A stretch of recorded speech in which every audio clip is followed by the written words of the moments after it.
I'll have a cone, please, and if I can have a strawberry, that'd be great. For Micaias Newway, the cost of buying a first home always seemed a little too far out of reach. Baby in the bathtub. When you're in ministry and your wife's a teacher and you have kids, you're like, how am I going to be able to afford this?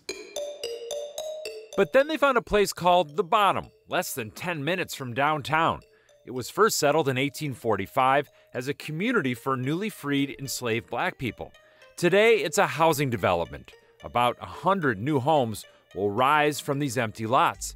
51 of them are set aside as affordable housing for families with a maximum income of $71,200. To be a part of something where every month you're witnessing growth and you're almost drawn to saying, oh, wow, I'm a part of something.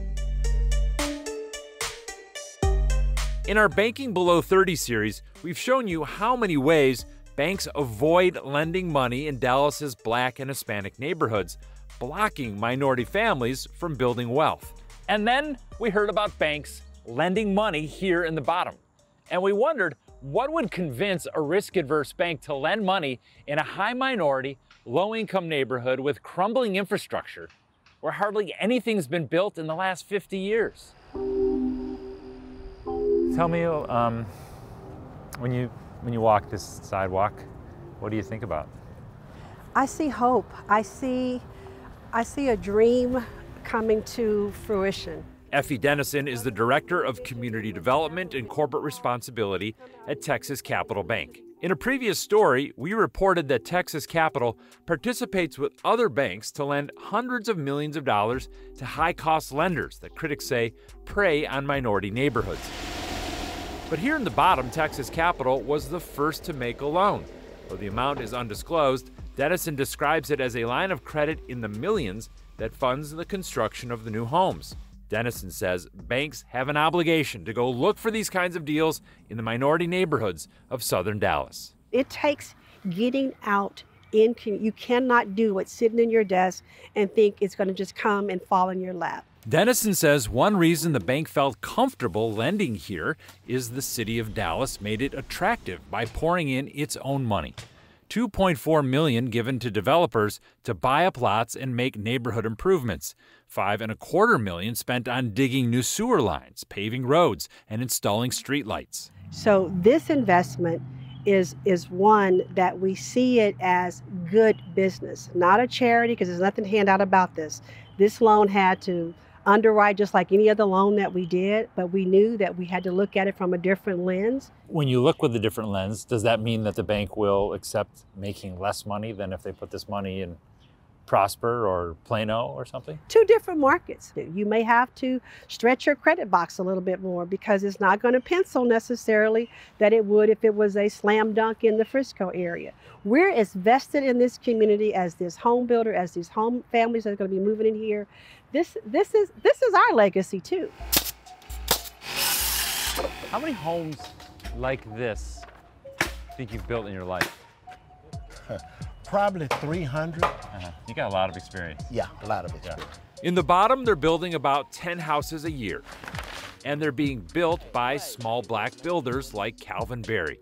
Over the years, many black builders like Berry have struggled to find a bank willing to make construction loans. We have to go take a mortgage out on our home.